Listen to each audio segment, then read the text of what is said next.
Bien, mesdames et messieurs, bonjour à tous. J'aimerais pouvoir commencer par un texte de Pierre Michon, que j'aime beaucoup, et qui se nomme « Trois noms de bêtes pour WB ». WB est Walter Benjamin et les noms de bêtes, ceux qu'Adam, le premier homme, crie à la face de Dieu, afin que tout soit nommé. Il est alors, comme le petit garçon que fut Pierre Michon, obligé, il s'en souvient, dans une clairière, de reconnaître un papillon qui s'était posé là et qu'il n'avait jamais vu. Je cite, « Tout dit, c'est un allié. Il dépose son royaume à tes pieds. Dis son nom. Le petit garçon ne sait pas.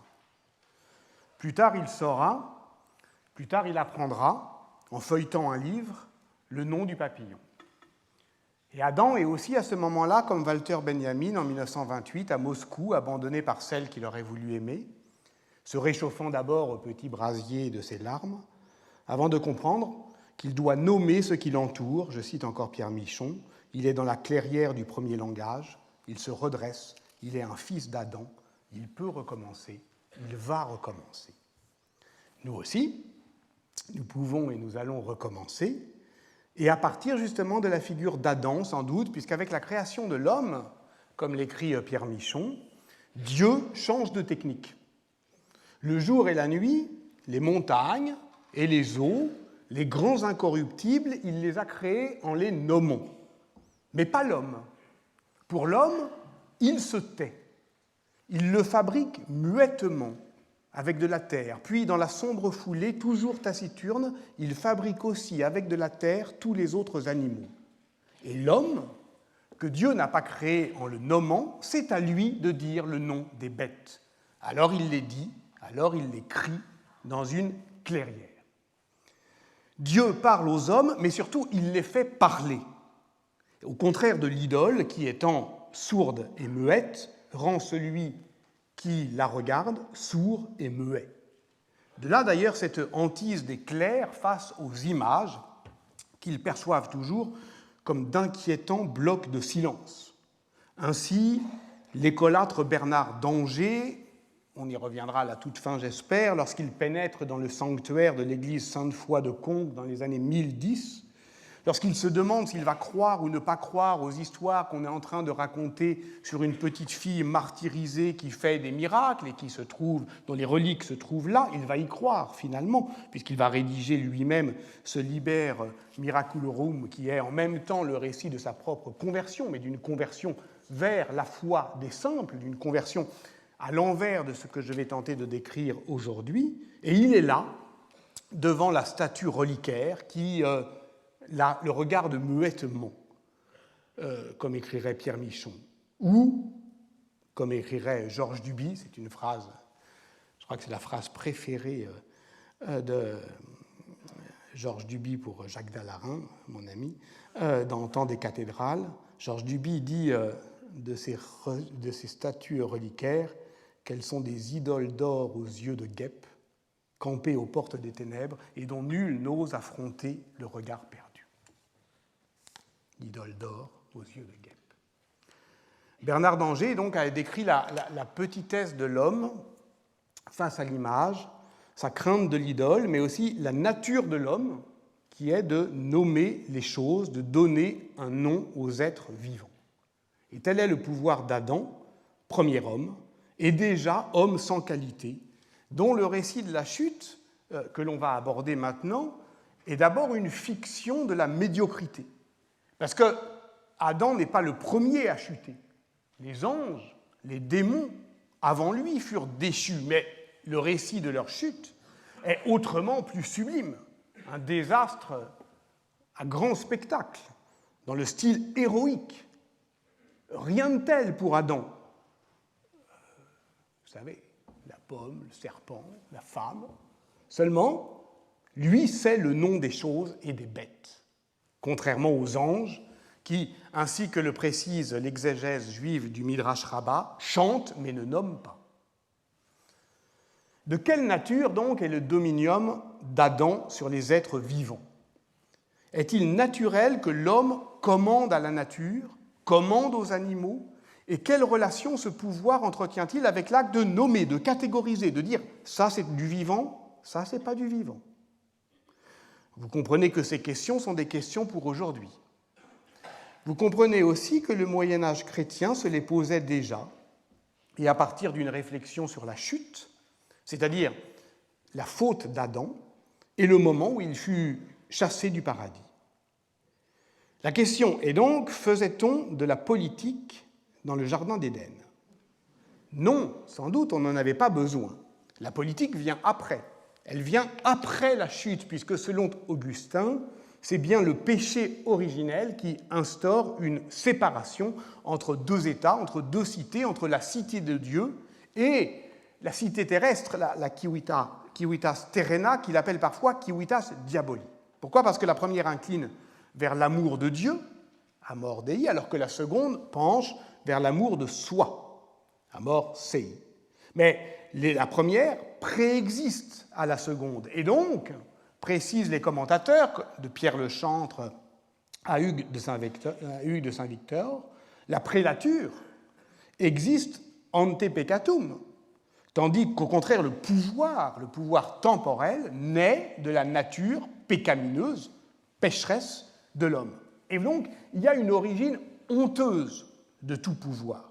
On l'exerce, on le subit, on le tolère, on l'accepte malgré tout, faute de mieux, en attendant mieux. Il y a eu un avant, il y aura un après.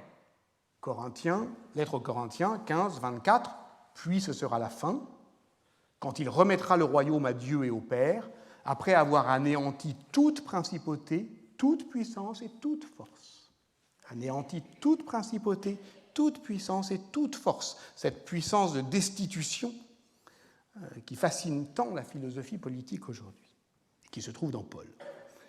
Les commentateurs médiévaux de gloser, comme l'a montré Philippe Buck dans une étude fondamentale sur laquelle je reviendrai la semaine prochaine, tant que dure le monde, des hommes gouvernent les hommes.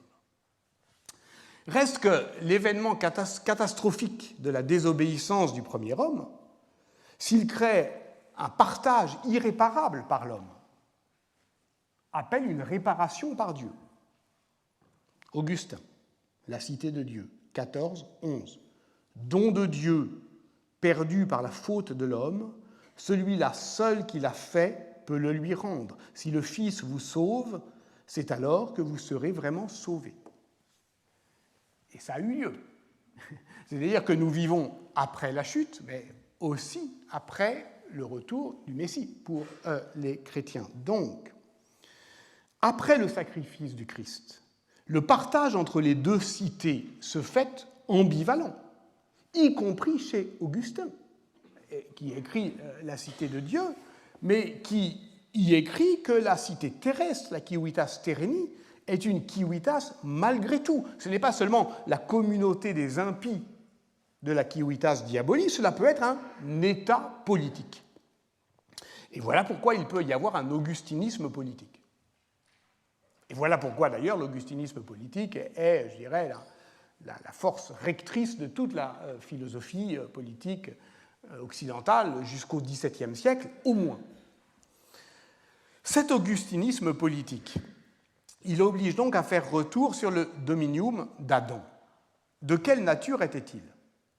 Alors, pour le comprendre, les théologiens usent, comme ils font, d'une fiction, c'est-à-dire d'un contrefactuel philosophico-politique. Que se serait-il passé s'ils n'avaient pas péché, les deux, Adam et Ève ? Gianluca Briguglia a étudié la fonction fictionnelle de cette épreuve de pensée, qui est donc plus proche de la fiction juridique que je définissais la semaine dernière avec Yann Thomas comme une des opérations du droit, que de l'histoire contrefactuelle. Il l'a fait, Gianluca Briguglia, dans un des volumes récents qu'il a dirigé avec Irène Rosier-Catache, qui s'appelle « Adam, la nature humaine, avant et après, épistémologie de la chute ».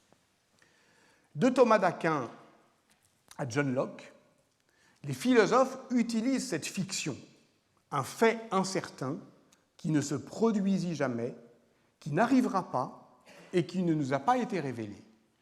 Une fiction, donc, pour mettre à l'épreuve la question de la nature du pouvoir. Ainsi, chez Marcille de Padoue. le défenseur Pakis, je cite 1.6.1. S'il était resté dans cet état, c'est-à-dire si Adam était resté dans l'état d'obéissance, d'innocence, il n'eût pas été nécessaire d'instituer et de distinguer les fonctions civiles, ni pour lui, ni pour ses descendants, nous, puisque la nature lui aurait procuré les avantages et les plaisirs de la vie adéquate à l'être humain dans le paradis terrestre sans aucune souffrance ni fatigue. Ce défi intellectuel, cette provocation faite à la pensée, elle met à l'épreuve effectivement la question de la nature. La rupture de la chute a-t-elle fait changer Adam de nature? Passe-t-il d'une nature à l'autre? Ou l'homme possédait-il par nature des vertus, des passions, un langage, une liberté, une volonté, bref, tout ce qui en fait un animal politique? Et le contrefactuel théologique, ou la fiction politique, d'un Adam obéissant oblige les penseurs médiévaux à admettre que, même s'il y a un avant et un après, l'homme était un animal politique avant la chute. Dans son journal d'Adam, qui a été rédigé en 1893, Mark Twain revient plaisamment sur cet épisode malencontreux de la pomme du Jardin d'Éden. Il décrit un Adam qui se plaint de la présence d'Ève, cette nouvelle créature aux cheveux longs. Au fond, il ne l'a pas choisie, elle le suit partout, elle parle tout le temps, il préférerait qu'elle reste avec les autres animaux. Bon, ça documente la misogynie anglaise, on est bien obligé de le reconnaître, de la fin du XIXe siècle. Bon. Et c'est le serpent qui avoue à Ève que, je cite, le fruit interdit n'était pas la pomme, mais la châtaigne, ce qui est, en argot anglais, une joke, une bonne vieille blague. Donc tout cela est une blague. C'est intéressant. Dans sa contribution au volume collectif, Emanuele Coccia remarque que si la pochade de Mark Twain s'éloigne un peu du récit biblique, c'est vrai, elle ne le trahit pas sur un point, la tendance antitragique de la Bible. C'est la première action du premier homme à l'aube du monde, elle provoque une catastrophe, et pourtant ce récit biblique des origines ne met en scène ni bataille mémorable, ni fureur, ni geste surhumain. Il n'y a là rien de sauvage, rien d'impétueux, rien de mythologique, en somme, mais l'histoire banale, stupide, d'un homme sans qualité. Il est influençable, il est imprudent, il fait une boulette, il l'avoue, enfin pas vraiment, d'abord il dit c'est pas moi, enfin je l'ai pas fait, enfin bon. En fait, il n'affecte pas la fierté farouche du grand criminel, il a peur. Finalement, il avoue sa faute. Et que fait Dieu? Un procès. La faute est manifeste. Et pourtant, Dieu organise le premier procès de l'histoire humaine. Bon, d'accord, c'est un étrange procès, puisqu'il est à la fois accusateur et juge, mais il interroge l'accusé avant de prononcer sa sentence. Ce que montre Emanuele Coccia, c'est que cette lecture processuelle de la chute n'est pas seulement une réinterprétation juridique par le droit médiéval, même si le décret de Gratien fait du procès d'Adam la preuve fondatrice de, disons, la naturalité de la procédure dans le droit humain. En fait, elle est présente dès les premiers commentaires patristiques, car à travers le procès d'Adam, et précisément parce que c'est un homme médiocre, c'est l'humanité tout entière qui est mise en accusation. La nature humaine dont on fait le procès. Et c'est d'autant plus important que si Adam préfigure le mystère du Christ, je l'ai dit, le procès intenté à Jésus est le double de celui que subit Adam. Parce que quand Jésus est jugé, c'est l'humanité qui juge Dieu par la voix de Pilate. Alors, j'avais terminé le cours de la semaine dernière par l'évocation, sans doute bien trop allusive, des travaux actuels d'Emanuele Coccia sur le christianisme comme révolution normative de la narrativité. Le Messie est venu pour apporter au monde une loi nouvelle, Or, les évangiles ne se donnent pas à lire comme une suite de préceptes, de commandements, mais comme un buissonnement de récits touffus et poétiques. Et ces récits sont discordants, et leurs écarts relancent sans cesse la glose qui anime ce qu'Alain Bourreau appelle l'événement sans fin, c'est-à-dire que ça a eu lieu, mais l'événement recule à l'horizon du sens, et il faut toujours tenter de le rattraper par le commentaire. Cette crise d'intelligibilité d'un récit qui tient lieu de code pose deux questions symétriques. Qu'est-ce qu'une norme qui s'exprime par le récit plutôt que par le commandement? Et qu'est-ce qu'une narration lorsqu'elle est capturée par l'ordre normatif? Nous en étions exactement arrivés à ce point la semaine dernière. Je pense qu'à un moment donné, vous avez cru que vous échapperiez à mon résumé du chapitre précédent, mais en fait, c'était un leurre, il était juste différé, et le voici. Et voici pourquoi, au fond, si la littérature chrétienne s'inscrit bien dans cette invasion du romanesque décrite par Glenn Bowersock pour caractériser la production écrite de l'Empire gréco-romain au Ier siècle, et même plus exactement pendant le règne de Néron, parce que là, ça apparaît véritablement, Néron, pour notre sujet, comme une rupture, et je pose un petit caillou que je relèverai plus tard, l'exception chrétienne consiste à produire, au fond, des biographies plurielles d'un seul personnage, quand, au contraire, les auteurs romains, païens, produisaient des collections biographiques, des portraits de groupe, une seule biographie pour plusieurs personnages. L'exception chrétienne, c'est plusieurs biographies pour un seul personnage. Et voici aussi d'ailleurs pourquoi l'hagiographie, donc l'étude des récits de saints, ne doit pas négliger le fait que ces récits de vie s'achèvent toujours par des règles. C'est bien parce que la narration est capturée par l'ordre normatif qu'elle norme en retour la totalité de l'existence, mêlant inextricablement vie et morale, et c'est précisément ce que Giorgio Agamben appelle une règle de vie. On croyait au Moyen-Âge, ou on feignait de croire, que Gratien, l'auteur en partie mythique, à qui l'on attribue cette œuvre collective qu'est le décret, dit concorde des canons discordants dans les années 1140-1150, donc fondement du droit canon, que Gratien, d'une part, et Pierre Lombard, d'autre part, auteur à partir de 1152 du livre des sentences, étaient deux frères jumeaux. Car le premier fonde le droit canonique et le second la théologie scolastique, et que ces deux fondations sont jumelles.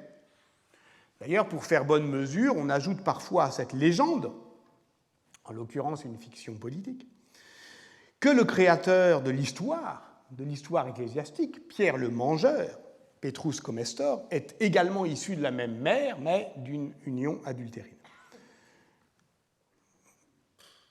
Parce que l'histoire est toujours adultérine. Si le droit et la théologie sont des disciplines jumelles, elles le sont, et cela c'est encore Alain Bourreau qui l'a montré dans un article essentiel paru en 92 dans les Annales, sous le titre « Droit et théologie au XIIIe siècle ». Droit et théologie sont jumelles au XIIIe siècle parce qu'elles envisagent de la même manière la construction de la vérité. Ce que le décret de Gratien appelle en droit des discordentia, les sentences de Pierre Lombard les appellent en théologie des dissonantia. Mais dans les deux cas, ces discordances ou ces dissonances produisent le doute qui suscite l'enquête, et c'est par la confrontation des témoignages dans le cadre de la justice inquisitoriale ou des questions dans le cadre de la dispute scolastique que surgit le vrai. Car, je cite Pierre Abélard dans son Sic et non, oui et non, car c'est en doutant que nous en venons à l'enquête, et c'est en enquêtant que nous percevons la vérité. Nous percevons la vérité, qui se construit collectivement dans la dispute, dans la confrontation des discordances. Personne ne l'a, cette vérité. Cette convergence culturelle et sociale entre le monde des juges et celui des universitaires crée les conditions pratiques de ce qu'on pourrait appeler la complicité cognitive entre les procédures inquisitoires et les questions disputées. Et ainsi se crée symétriquement la généalogie chrétienne de la persona et la construction juridique de la personne comme fiction véridique. Donc on retrouve ici la question de la nature du genre humain, donc de la nature d'Adam avant et après la chute, mais on retrouve aussi l'efficace de cette double corporéité du souverain qui fonde la persona ficta des deux corps du roi d'Ernst Kantorowicz.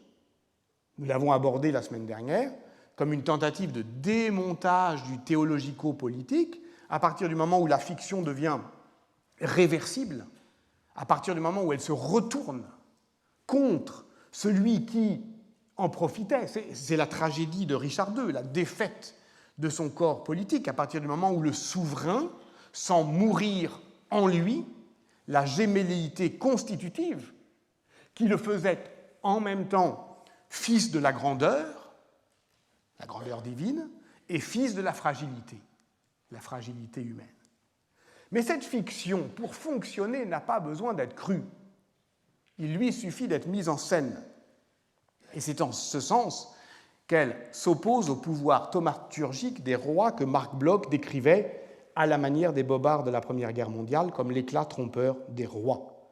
Et voilà pourquoi nous avons passé longtemps la semaine dernière à creuser ce que j'ai proposé d'appeler l'archéologie de l'erreur collective, parce qu'il s'agissait au fond de prendre à rebours ces traductions françaises de Machiavel sur lesquelles j'avais commencé la séance et qui transformaient au XVIIe siècle l'imagination en erreur du vulgaire. Or, la commune opinion n'est pas l'opinion du commun. Ce qui nous trompe le plus souvent, dit Machiavel, c'est l'imagination des doctes, l'accord des voix autorisées, alors que l'accord des voix autorisées qui nous trompe, au fond, plus sûrement que cette opinion universelle qui réussit dans ses pronostics, car, je le cite, ce n'est pas sans raison que l'on compare la voix du peuple à celle de Dieu. Ça, c'est ce qu'on a fait la semaine dernière. J'en profite, au passage, pour répondre à quelques questions ou critiques qui m'ont été adressées sur l'adresse ouverte à cet effet. Donc, je rappelle qu'elle vous est ouverte, fiction au pluriel politique @collegedefrance.fr. On m'a reproché, peut-être à juste titre, un anti-trumpisme primaire et qualifié de fixette cette attention portée à ce qui se déroule sous nos yeux. Alors, une précision importante. J'entends faire effectivement de l'analyse de l'événement en cours un élément du diagnostic du présent sans prétendre à une quelconque attitude de surplomb. C'est bien ça que j'essaye de montrer. Évidemment, pas de mépris, encore moins de moquerie, parce que nous y sommes. Nous sommes embarqués dans cette histoire qui, pour le coup, est proprement mondiale. Ce qu'il y a à observer, c'est notre propre désarroi. Et l'indignation morale que la situation inspire, notamment celle de la semaine dernière, est sans doute à la fois inutile et nécessaire.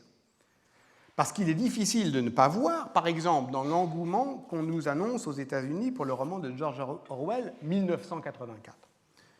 Non pas une réponse, mais un symptôme. Et de ce désarroi. Et un symptôme qui ne peut pas ne pas intéresser celui qui s'attache à l'étude des fictions politiques et à la capacité anticipatrice de la littérature. Pourquoi on relit aujourd'hui 1984 ? Roman de George Orwell, paru en 1949. Est-ce que la littérature ne prédit pas plus l'avenir qu'elle n'en prévient les dangers ? Elle les prévient, oui, mais au sens où elle alerte sur une catastrophe qui, précisément parce qu'on a été alerté, ne vient jamais comme on l'avait imaginé. C'est très exactement ce que Pierre Bayard, dans son livre récent « Le Titanic fera naufrage », explore la capacité prémonitoire de la littérature, ce qu'il appelle ses avertissements, en parlant justement du procès de Kafka, dont on remarquera au passage qu'il consonne étrangement avec le procès d'Adam par Dieu et le procès de Dieu par les hommes, manifestant dans les deux cas la disproportion entre la faute et le châtiment.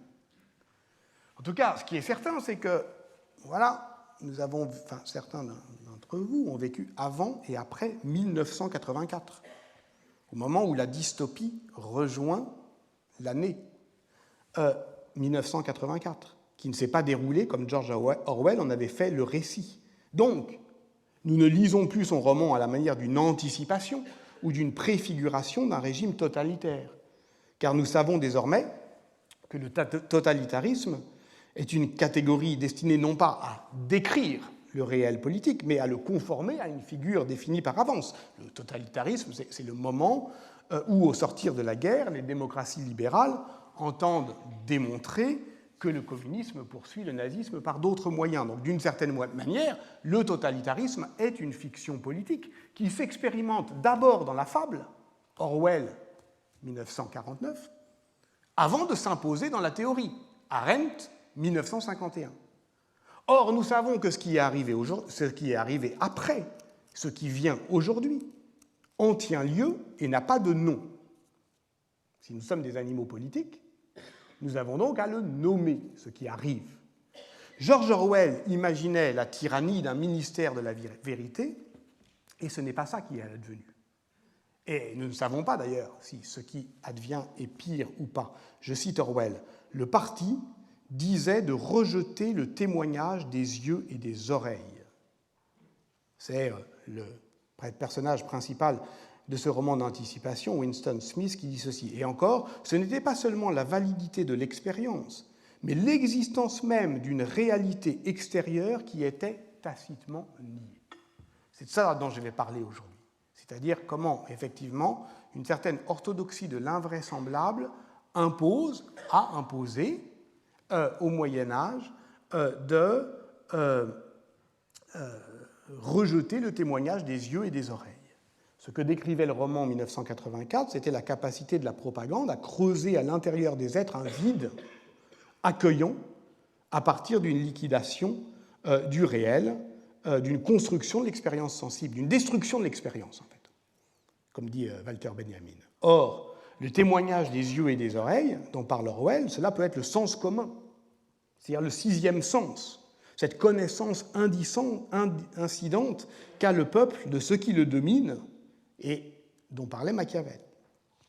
Alors, évidemment, ce n'est pas un parti tel que le craignait la pensée antitotalitaire qui s'exprime lorsque le porte-parole de la Maison-Blanche, Sean Spicer, déclare « Notre intention est de ne jamais vous mentir », avant de préciser « Je pense que parfois nous pouvons être en désaccord avec les faits ». Ce n'est pas un parti, c'est autre chose que l'on ne saurait nommer une fiction qui prend corps sous nos yeux. Or, ce que l'on a à comprendre, c'est qu'est-ce que prendre corps et qu'est-ce que peut prendre de nous un corps monstrueux. Ça, c'est la question du Léviathan, sur laquelle on sera dans quelques semaines. Gramsci lisait Le Prince de Machiavel en lisant Parti, où il était écrit Prince.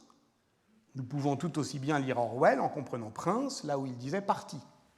Mais dans tous les cas, nous devons reprendre le questionnement de Marc Bloch sur les croyances collectives et sur ce déni des observations de l'expérience. Alors reprenons. Ce que nous savons de la vie publique de Jésus tient dans la confrontation des 4 évangiles écrits par des disciples devenus apôtres, Matthieu et Jean, ou par ceux qui ont recueilli leurs témoignages, Marc et Luc, rendant respectivement compte du témoignage de Pierre et Paul. On dit que l'Église a reconnu l'autorité de ces 4 évangiles, celui de Jean et les 3 synoptiques, en éliminant les autres au IIe siècle. Mais qu'est-ce que l'Église au IIe siècle? Certainement pas une autorité centrale qui exercerait le pouvoir de censurer. On dit aussi qu'Irénée de Lyon est le premier à reconnaître le statut canonique des 4 évangiles, écrivant dans son traité contre les hérésies en 170. Par ailleurs, il ne peut y avoir ni un, ni plus grand, par ailleurs, il ne peut y avoir ni un plus grand, ni un plus petit nombre d'évangiles. Donc 4. Pas 3, pas 5. Pourquoi ? Il dit, parce qu'il existe 4 régions du monde et dans lesquelles nous sommes, et 4 vents principaux. Bon, on ne peut pas le croire, sérieusement. Pourquoi ces 4 ? Pourquoi ne pas avoir retenu les évangiles de Pierre et de Thomas ? Pourquoi avoir choisi ces récits qui ne concordent pas particulièrement et comportent même, dans les détails, bien des discordances? En fait, de tout cela, il y a lieu de s'étonner. Le doute, l'enquête, la vérité. Et c'est la méthode d'un historien comme Étienne Naudet. Non pour jeter le doute sur la foi, Étienne Naudet est dominicain, il enseigne à l'école biblique de Jérusalem, il travaille à prouver au fond que la foi n'a rien à craindre de la raison. Ce qui est, évidemment, on l'aura compris, la poursuite de l'effort scolastique. Douter pour enquêter, enquêter pour parvenir à la vérité. Mais quelle vérité? Évidemment, pour Étienne Naudet, c'est la vérité de la foi, c'est-à-dire celle qui, d'une certaine manière, n'est pas attaquée par l'histoire. Il écrit ce que ne peut pas l'histoire, en fait, ce que ne peut pas l'histoire contre la foi. Dans son livre « Histoire de Jésus, nécessité et limite d'une enquête ». Alors, il montre comment, c'est extrêmement intéressant, je trouve, il y a eu des tentatives essentiellement orientales pour créer, à partir des 4 témoignages canoniques, une harmonique évangélique. Mais il montre aussi comment cette tentative a fait long feu, qu'on ne va pas au bout. Et donc, si on ne va pas au bout, si on ne tente pas de faire concorder, c'est donc qu'il y a une nécessité à la discordance. C'est donc qu'il y a une nécessité à maintenir en tension la contradiction des récits. Car ceux-ci ne sont pas des comptes rendus des faits et gestes de Jésus, mais des contenus de foi qui prouvent que Jésus a accompli les Écritures, qu'il est venu pour dire et pour faire tout ce que l'ancienne loi préfigurait. Et il l'a dit et il l'a fait pour qu'on parle de lui. Et pour que les récits divergents trouvent leur point de convergence dans l'accomplissement d'un rituel qui est un rituel de commémoration. Et ce rituel, c'est l'Eucharistie. Et c'est par un chapitre sur la célébration eucharistique que commence le livre d'Étienne Naudet, qui dit, au fond, pour comprendre les évangiles, il faut d'abord voir vers où ça converge, vers l'Eucharistie, qui se compose traditionnellement, écrit-il, de 2 parties, une liturgie de la parole et un rite proprement sacramentel. Le mystère eucharistique au cours duquel a lieu entre les mains du prêtre et devant les fidèles la transsubstantiation aujourd'hui du pain en corps et du vin en sang du Christ, aujourd'hui pour ceux qui y croient, évidemment, présence par la parole, puis présence par le pain et le vin, la réactualisation de la présence de Dieu est proclamée avant de se manifester par les signes que l'on reçoit en commun. Et c'est par le chant et la sacramentalité que se donne la relation à Dieu. Donc, cette relation n'est pas de pensée, elle engage le corps. Elle fait corps, littéralement, avec l'absorption de l'hostie. La fin de la liturgie eucharistique, c'est l'envoi, qui est bien davantage qu'un ordre de dispersion. Retournez dans vos foyers, ça veut dire le Christ envoie en mission ceux qui sont porteurs d'une parole qui les dépasse. Dieu donne une langue. Dieu donne le pouvoir de dire. Dieu est celui qui fait parler. Et nous voilà ramenés à ce métier d'homme, celui d'Adam, qui, avant la chute, était déjà un animal politique en tant qu'il avait le pouvoir de nommer les choses et les êtres qui, inquiétantes ou familières, douces ou sauvages, venaient à lui, que ça lui plaise ou non. Voilà ce dont je voudrais parler aujourd'hui, de la société médiévale engagée comme, c'est le titre, société eucharistique. C'est le titre un peu audacieux que je proposerai ici. Je partirai donc de l'hypothèse que le mystère eucharistique est bien, si l'on suit Étienne Naudet, au cœur de la révolution narrative du christianisme, donc de sa capacité à fictionner, bien différente, on le comprend, de la raison mythologique des sociétés antiques. En ce sens, pour reprendre la distinction qui nous avait été utile de Gérard Genette, c'est une figure davantage qu'une fiction, parce que c'est une esquisse de récit. Or, cette révolution narrative, on l'a vu, était aussi une révolution normative. C'est une manière de capturer tout récit dans l'ordre dogmatique. Et voilà pourquoi cette figure qu'est le mystère eucharistique configure toute la société. Quelle est cette esquisse de fiction qui façonne, invente, représente et feint, ce sont tous les sens du verbe latin fingere, la société. Seulement, elle le fait de manière obscure, difficile à croire, et pour tout dire, invraisemblable. Et voilà pourquoi je propose d'appeler métaphore plutôt que figure l'Eucharistie dans la société médiévale, parce que c'est une métaphore rectrice.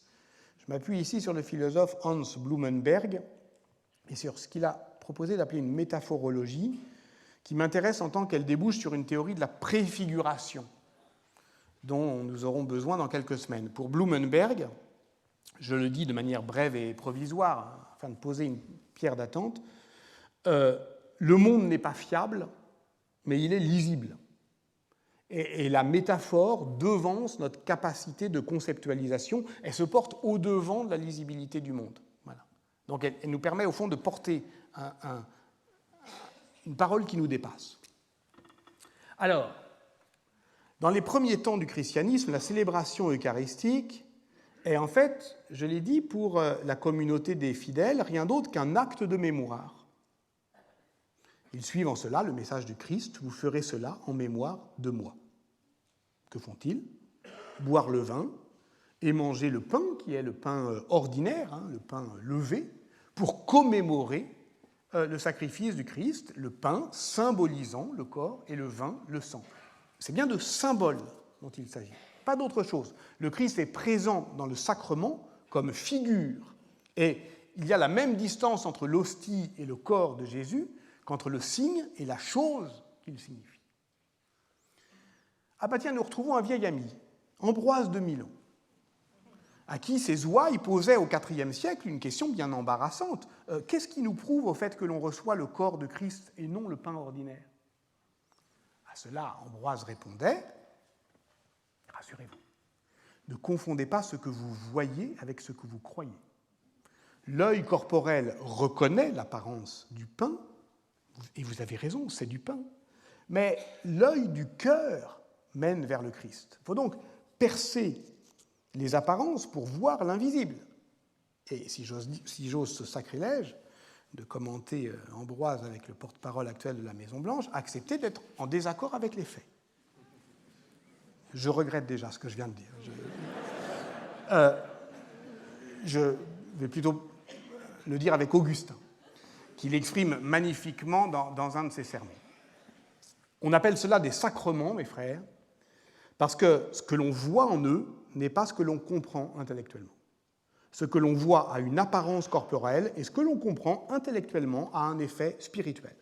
Voilà. C'est ça le signe pour Augustin. Irène Rozier-Katache l'a montré, ça fait venir quelque chose à la connaissance, en l'offrant au sens, dans sa forme visible. Mais visible, ça veut dire sensible. Ça opère le passage du visible à l'invisible. Donc, ça, c'est la conception traditionnelle, en fait, symbolique du sacrement, qui s'accompagne d'une proximité entre les fidèles et l'autel, où se commémore le sacrifice. De toute façon, c'est un moment où on mange avec les clercs un pain qui est celui de l'alimentation courante. Bon. Seulement, tout ça bouge à partir du IXe siècle. On commence à établir une distance grandissante avec la réalité profane. On utilise pour le sacrifice des pains azimes, non fermentés. C'est ce qui crée d'ailleurs une vraie divergence avec le christianisme oriental. Il y a le rituel de l'élévation.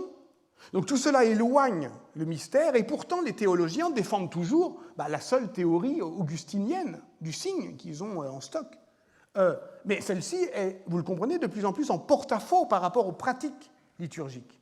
Et de là, effectivement, quand ça craque, les premières querelles eucharistiques. Comme l'a montré Aurélien Robert, Béranger de Tours, lorsqu'il défend au XIe siècle la notion de conversio intelligibilis, demeure dans la stricte tradition augustinienne. C'est un bon élève, bon gars. Que change le mystère eucharistique? Pas la nature du pain. Sur le plan sensible, le pain reste du pain. Mais on ne le voit plus comme tel, car la consécration fait du pain le signe du corps du Christ. Par conséquent, oui, il y a une conversion, mais elle ne se situe pas sur le plan sensible, mais sur le plan intelligible. C'est une conversio intelligibilis. Or, Béranger de Tours va être violemment attaqué par des théologiens qui sont appuyés par Léon IX et Grégoire VII, par tous les principaux acteurs de la réforme de l'Église.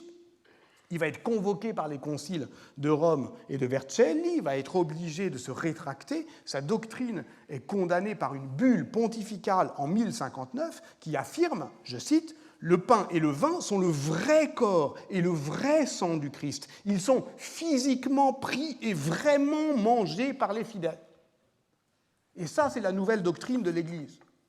Vous savez, elle tombe comme la foudre. Le sacrement eucharistique produit une métamorphose qu'on commence à appeler en 1140, toujours cette année où tout s'aligne, transsubstantiation. L'hostie n'est plus le symbole d'un acte de mémoire, c'est essentiellement le corps du Christ. C'est celui que l'on mange, éprouvant physiquement la présence réelle du Christ dans le pain qui a changé de substance. Et donc c'est une présence qui n'est pas d'ordre spirituel, qui est bien matérielle. Donc, vous voyez que cette théorie de la présence réelle, qui triomphe définitivement sur le plan doctrinal et disciplinaire par le Concile de Latran IV en 1215. C'est un coup de force théorique. Ça impose une théologie du réalisme eucharistique qui n'a aucun fondement scripturaire. Et c'est là où on doit s'éloigner de la démarche d'Étienne Naudet, parce qu'elle demeure quand même apologétique, en tant qu'elle fait converger l'analyse sémantique des évangiles vers la réalisation de la célébration eucharistique telle que les catholiques la pratiquent et la comprennent aujourd'hui, c'est-à-dire telle que l'histoire l'a transformée. Parce que tout cela résulte bien, vous voyez, d'un renversement complet faisant de l'ancienne orthodoxie, Béranger de Tours n'est qu'un honnête augustinien, la nouvelle hérésie. Donc c'est celui qui continue à dire ce qu'on croyait qui se trouve foudroyé. Et donc la coupure grégorienne est bien ici une révolution conceptuelle, en fait une révolution tout court. Elle impose un second christianisme qui réordonne le monde de part et d'autre d'une grande séparation, vous le savez, entre clerc et laïc. Alors, il appartient à Jérôme Bachet, dans son livre sur la civilisation féodale, paru en 2004, mais aussi plus récemment dans son Corps et âme, une histoire de la personne au Moyen-Âge, paru cette année, d'avoir tiré toutes les conséquences de cette révolution grégorienne du réalisme eucharistique. Le caractère extraordinaire de la transsubstantiation impose aux laïcs qu'ils adorent la présence réelle du Christ. Le rituel de l'élévation de l'hostie s'impose au cœur de la liturgie. Les laïcs sont éloignés du mystère, ils ne boivent plus au calice, la communion se fait rare, ils sont donc conviés à voir et à voir de loin. L'élévation de l'hostie est donc perçue comme un substitut à la communion. Il s'agit, disent les théologiens, d'une manducatio per visum, d'une manducation par la vue. Regardez. Et ça vous rentrera dans le corps. Dans Le croire et le voir, son grand livre sur l'art des cathédrales, Roland Recht a montré que le rituel de l'élévation de l'hostie, qui s'impose en Europe au XIIIe siècle, commande toute l'architecture gothique en un système qui, je le cite, rend visible en un point donné de l'espace la présence réelle du Christ. Or, ce point donné, c'est le point de fuite vers l'autel et vers lequel convergent tous les regards. Et c'est à partir de lui que s'organise la succession rythmique des travées, l'alignement des murs, cet effet perspectif d'un monde ordonné de bas en haut. Et si la verticalité sans cesse accentuée de l'architecture à partir du XIIe siècle monte à l'assaut du ciel, ce n'est pas seulement par goût de la prouesse, mais parce que c'est l'agencement d'un monde ordonné par cette élévation. C'est un système spatial qui se donne à voir, par exemple, qui se rend visible dans le retable des 7 sacrements qui est peint en 1445 par le flamand Roger van der Weyden, où il y a sur le panneau central le Christ qui est supplicié dans l'Église, c'est bien lui. Il est crucifié au moment même, effectivement, de l'Eucharistie. C'est vraiment lui, c'est vraiment maintenant. Les femmes qui le pleurent sont au pied de la croix contemporaine des fidèles qui vaquent dans l'Église. Le passé et le présent sont de plein pied. Et il y a 7 sacrements, parce que l'Eucharistie est le super sacrement, comme dit Myri Rubin, qui s'impose à tous les autres, les 6 autres qui sont de part et d'autre du panneau central. Donc il s'agit de rendre visible la présence réelle du Christ en un point donné de l'espace, écrit Roland Recht, Mais de quel espace? L'espace ecclésial. Mais l'espace ecclésial entendu comme un système emboîté de métonymie, cette fois-ci, c'est-à-dire une partie que l'on prend pour le tout, où l'Église avec un grand E se réalise dans l'Église avec un petit e, la maison Dieu. Et Dominique Yognapra a montré comment on a fini par admettre que le bâtiment de l'Ecclésia contenait tout entier l'Ecclésia en tant qu'institution, alors que l'Église du Christ devait originellement se construire sur et uniquement sur les pierres vivantes que sont les fidèles, se séparer du judaïsme par ce double mouvement de spiritualisation et d'intériorisation. Au contraire, effectivement, à partir de la monumentalisation de la communauté chrétienne, eh bien, il y a une personnalisation du bâtiment qui lui donne la visibilité d'une instance de pouvoir, écrit Yognapra, celle de l'Église triomphante. Pourquoi est-elle triomphante? Parce qu'elle ne se contente pas de polariser les bâtiments de culte comme des lieux sacrés, mais de faire rayonner tout l'espace social autour de cette consécration. Alors on pourrait par exemple ici décrire l'invention d'une nouvelle fête dédiée au sacrement eucharistique, toujours au XIIIe siècle, la fête Dieu, lors de laquelle l'hostie consacrée, exhibée dans un ostensoir transparent et portée en procession dans la ville, sous un dais, faisons une nouvelle liturgie dont l'office est rédigé par Thomas d'Aquin et qui se nomme Corpus Christi. Cette déambulation qui fait, par laquelle l'objet sacré sort de son lieu et prend possession de l'espace urbain. On sait aujourd'hui que la cérémonie de l'entrée royale, à partir du XIVe siècle, en est un calque. C'est-à-dire que l'entrée devient une fête roi, et ce rituel d'un roi transporté lui aussi sous un dais en fait une hostie vivante. On y reviendra. Donc, on comprend comment la doctrine du réalisme eucharistique ne se contente pas d'exalter la dignité du lieu sacré où s'accomplit le mystère, ni le pouvoir de ceux entre les mains desquels il se réalise. Ça contribue à l'ordonnancement spatial de ce que Jérôme Bachet continue à appeler le système féodal à partir de la polarisation des lieux consacrés. Car ce système emboîté de métonymie manifeste rituellement l'unité de la chrétienté tout entière, puisque le repas eucharistique fait entrer dans la communauté de l'Église universelle. Or, comme l'écrit Jérôme Bachet, en incorporant le corps du Christ, l'hostie, les fidèles s'incorporent au corps du Christ, l'Église. Sur ce point, Jérôme Bachet est dépendant de la théorie englobante de l'Ecclésia qui a été proposée par Alain Guéraud en 1980 dans un livre un peu rude, âpre, qui s'appelle « Le féodalisme, un horizon théorique », qui disait déjà que la doctrine de la présence réelle faisait du sacrifice eucharistique un rituel de réciprocité non symétrique qui fait se superposer trois couples d'opposition, profane-sacré, laïque-clerc et dominé-dominant.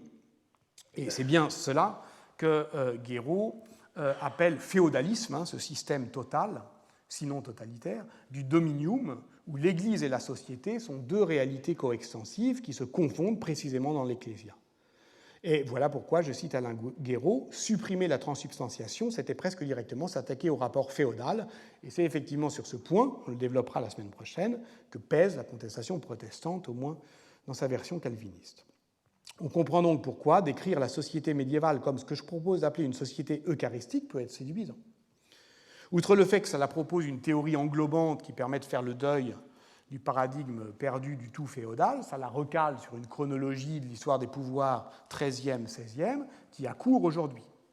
Mais j'ai déjà eu l'occasion de dire qu'il y avait là un risque de prendre les désirs grégoriens pour des réalités sociales, de confondre un projet idéologique avec sa mise en œuvre, de négliger le fait que l'histoire des pouvoirs du XIIIe au XVIe siècle est celle aussi de la mise en échec du projet grégorien d'englobement de la société politique. Bref, en un mot, et pour revenir à George Orwell, de ne pas voir qu'il n'y a pas eu de Big Brother médiéval.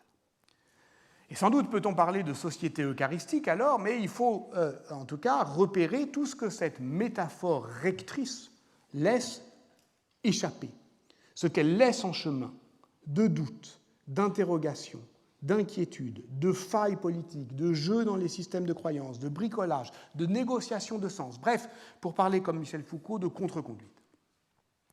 Tout ce qu'elle autorise de contre-conduite. C'est dans ces failles que nous tenterons de nous immiscer la semaine prochaine. Je rappelle qu'il y a cours la semaine prochaine, mais pas la semaine suivante. Et je rappelle aussi que vous pouvez trouver sur le site et sur les affiches le programme du colloque Vision de l'Histoire qui commence vendredi.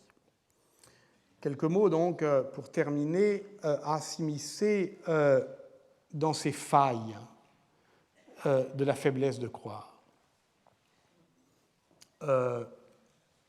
Au fait, Domenico Scandella, dit Menocchio, le meunier du Frioul, que l'inquisiteur général apostolique interroge par 2 fois sur sa cosmogonie si singulière, d'abord en 1583-1584, puis à nouveau en 1599, qui va être jugé et finalement condamné pour avoir soutenu crânement devant les juges qu'il croyait que Dieu n'a pas créé l'univers, mais fut créé par lui, que l'univers coagule comme le fait un fromage, que nous sommes produits par la nature à la manière de ces vers qu'il a vu apparaître à la surface des fromages, et que nous sommes nous-mêmes, comme les vers, comme les anges, comme toutes les créatures nées du chaos. Je le cite, tout ce qui se voit est Dieu, et nous sommes des dieux. Le ciel, la terre, la mer, l'air, les abîmes et l'enfer, tout est Dieu. Je le cite, c'est-à-dire en fait que je cite Le fromage et les vers, ce grand livre de Carlo Ginzburg qui a maintes fois déclaré combien la lecture des rois thaumaturges de Marc Bloch avait décidé de sa vocation historienne. Oui, au fait, Menocchio, est-ce qu'il croyait à l'Eucharistie ? Alors il y croyait, oui. C'est d'ailleurs le seul sacrement auquel il croyait. Mais il y croyait un peu, à sa manière. Alors les juges s'indignent. Le prêtre Andrea Bionima leur a rapporté qu'un jour, le meunier lui aurait dit « Devant l'hostie, je ne vois là rien d'autre qu'un morceau de pâte. Comment se fait-il que cela puisse être notre Seigneur Dieu ?» C'est toujours la même question. Ce que je vois, ce qu'on me demande de croire. Il l'a dit, oui, mais il refuse d'avouer qu'il ne croit pas à l'Eucharistie. Pourquoi ? Je le cite encore. « Le sacrement me plaît. On s'est confessé, on va communier, on reçoit le Saint-Esprit et on a l'esprit joyeux. Quant au sacrement de l'Eucharistie, c'est une chose bonne pour gouverner les hommes, inventée par les hommes grâce au Saint-Esprit. La messe est une invention du Saint-Esprit, comme l'adoration de l'hostie, afin que les hommes ne soient pas comme des bêtes. » Afin que les hommes ne soient pas comme des bêtes. C'est magnifique quand même. La vision toute personnelle qu'a Menocchio de l'Eucharistie n'est pas seulement instrumentale, une chose bonne pour gouverner les hommes, comment pourrait-on mieux dire cette société eucharistique qui était justement en train de se défaire lentement sous ses yeux en 1580. Nous y reviendrons, c'est peut-être pour ça que, comme elle se défaisait, qu'il voyait comment elle avait été faite. Non, cette vision n'est pas seulement instrumentale, parce qu'elle met en jeu l'anthropologie de l'homme, exactement comme les interrogations scolastiques sur la nature d'Adam mettent à l'épreuve la question des limites de l'humain, comme les fictions politiques mettent à l'épreuve du réel les possibilités de l'entendement, parce que les hommes ne sont pas des bêtes. La métaphore eucharistique donc, ne transporte pas tout avec elle. La métaphore eucharistique laisse un reste inassimilable, inconvertible, qui est peut-être aussi ce que Michel de Certeau appelait la faiblesse de croire. Parce qu'il faut revenir à cette butée de l'incroyance, comme impossibilité de croire. Et ce, d'autant plus que les doctes imposent ce que nous avons appelé, avec Catherine Koenig-Pralon, l'orthodoxie de l'invraisemblable. J'avais, il y a 15 jours, évoqué ces analyses des témoignages documentés par le registre de Jacques Fournier, avouant leur incroyance de l'immortalité de l'âme en la justifiant par le fait que, comme Guillemette Benet, ils avaient observé que lorsqu'un enfant mourait, son âme ne sortait pas de sa bouche. Voici une autre paysanne devant le tribunal de Jacques Fournier. Son nom est Aude Fauré. Nous sommes en juillet 1318 et c'est le premier dossier d'hétérodoxie qui est soumis au juge.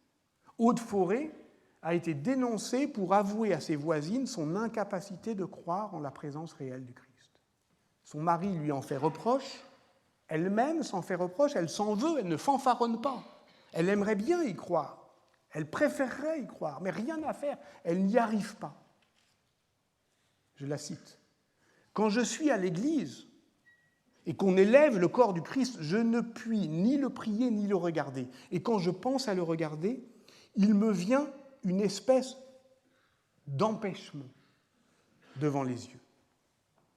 Aude-Forêt comparait 8 fois entre le 15 juillet et le 7 août 1318, date à laquelle elle entend la sentence qui la condamne à des jeûnes et à des pèlerinages et qui lui épargne la peine infamante du port de la croix jaune. Parce que le juge admet qu'au fond, elle vit son erreur comme une impossibilité de croire. Elle a même expliqué d'ailleurs cet empêchement devant les yeux par un traumatisme. Elle a vu, tandis qu'elle était jeune, une femme accoucher dans la rue. Elle a vu, je cite, la chose dégoûtante que rejettent les femmes quand elles accouchent, et en voyant élevé sur l'autel le corps du Seigneur, je pensais qu'il était souillé de cette saleté. Bon, même si, évidemment, on ne doit pas faire de diagnostic rétrospectif, sur le plan psychanalytique, c'est tout de même assez clair, c'est-à-dire qu'elle souffre d'une pollution de sa foi par la sexualité. Mais elle en souffre. C'est-à-dire que l'historien et anthropologue Jean-Pierre Albert a analysé ce cas et bien d'autres dans un article important qui est intitulé « Qui croit à la transsubstantiation ?» L'impossibilité de croire en l'Eucharistie n'est pas, contrairement à ce que suggérait Emmanuel Leroy-Ladurie dans Montaillou, imposée par, je cite, la fraction catharisante la plus déterminée du peuplement local. Ce n'est pas une hérésie, même si nous allons voir la semaine prochaine comment l'hérésie va s'emparer de cette question. C'est au fond propre à cette métaphore eucharistique qui pose en elle-même, en son cœur, la difficulté de croire, et c'est dans cette difficulté de croire que j'aimerais pouvoir m'immiscer. Un mot donc pour conclure, en compagnie de ce Bernard d'Angers, écolâtre, qui entre dans une obscure église d'Auvergne, sûr de son savoir et de sa supériorité sociale, sûr d'entreprendre un voyage chez les sauvages. Il vient d'Angers, de la belle école d'Angers, il est à Conques, on lui dit que là-bas on adore des idoles, on lui dit qu'elles produisent des miracles, on lui dit que cette croyance, et il va utiliser un mot latin pour la disqualifier d'emblée, que cette superstition se répand comme une traînée de poudre, par dissémination orale, par rumeur, et il écrit « fama vulgarium ». Alors, il se dit, il arrive et il dit, ça recommence. Qu'est-ce qui recommence ? Eh bien, cette encombrante affaire des images qui a déchiré l'Occident au temps de Charlemagne, cet iconoclasme latent qui fait qu'on s'inquiète de ces blocs de silence, idoles aux yeux de guêpe. Donc il faut y aller voir. Il faut y aller voir pour ne pas croire. Il faut y aller, partir, loin de chez soi, pour remonter dans ses souvenirs à la rencontre de ses ancêtres vivants que sont les sauvages, et que peut-être, alors, Dieu nous donnera la grâce de redevenir romains, je veux dire premiers chrétiens, c'est-à-dire de débouler dans les temples et de bousculer les idoles, de casser les statues.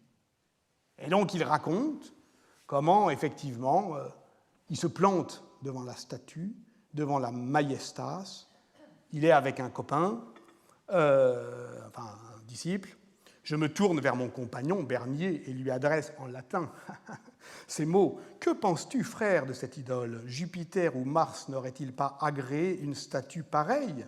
Bernier, alors, déjà guidé par mes paroles, répondit avec assez d'esprit, dissimulant la critique sous la louange. Alors, si ce n'est pas de la connivence entre intellectuels, ça, bon, voilà.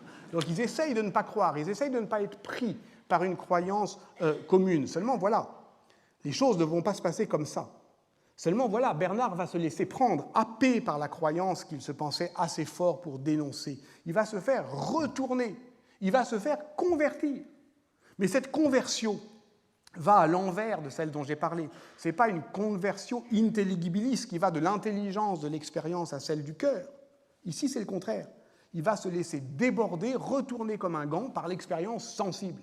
Il va voir du monde, il va voir ce qu'il croit, il va, et ça on le sait déjà parce que ce que je lis, c'est le Liber Miraculorum Sancte Filis, c'est-à-dire je sais déjà que je lis le livre des miracles de Sainte Foy. Donc à la fin, il s'est converti et donc il a écrit les miracles de qui ? Eh bien, de Sainte Foy. Qui était Sainte Foy ? C'était une petite fille qui fait des miracles de petite fille. Et c'est ça la nouveauté. Tant de miracles ayant pour objet des choses mineures. écrit Bernard d'Angers. C'est-à-dire que c'est une sainte qui est morte à 11 ans et qui redonne la vie à des mulets, qui ressuscite des poules, qui multiplie les bracelets, qui est coquette, qui est coquine, qui vole des bijoux aux nobles dames, qui se moque des chevaliers. Alors, il y a évidemment une dérision qui est socialement marquée et dont on peut faire une lecture historique, qui est orientée par la critique de la violence chevaleresque, comme le propose à juste titre Dominique Barthélemy. Mais on peut aussi remarquer, et ce n'est pas incompatible, avec l'anthropologie, qu'elle incarne, sainte fois, la figure du trickster, c'est-à-dire du farceur. Les habitants de Conques, je cite Bernard d'Angers, et ça c'est magnifique parce qu'il faudra s'en souvenir quand on aura effectivement à parler d'autres personnages de farceurs, de blagueurs. Les habitants de Conques, comprenant les choses en rustique, les appellent les jocas de Sainte-Foy. Comprenant en rustique, mais ça veut dire qu'ils comprennent très bien. Les jocas, les jokes, d'une sainte qui fait des blagues. Et c'est ça qui va faire céder les défenses de Bernard d'Angers. C'est ça qui va, au fond, lui permettre de soutenir le regard de l'idole aux yeux de guêpe. C'est ça qui va, au fond, faire tomber toute sa prévention, toute son arrogance d'intellectuel. Alors évidemment, on pourrait dire c'est une défaite de la pensée, puisqu'il se met à croire à des miracles, peut-être, mais pour de bonnes raisons, liées à l'expérience. Et je voudrais, pour terminer tout à fait, lire ce qu'il en dit, dans lequel peuvent se retrouver, effectivement, et Marc Bloch, et Carlo Ginzburg, et Ernst Kantorowicz, tous ceux qui ont effectivement tenté de saisir la faiblesse du croire. Mais je cite Bernard d'Angers, et nous sommes en 1010. Si la nouveauté extraordinaire de ces miracles vous inquiète, je vous demande une chose. Avant tout, mes frères, quand je serai revenu de Conques, allez-y, non pas tant pour prier que pour observer, afin de ne pas juger faux, de manière catégorique, quelque chose que vous ne connaissez pas. De fait, vous proclamerez de vous-même sa vérité une fois que vous en aurez fait l'expérience. Merci et à la semaine prochaine.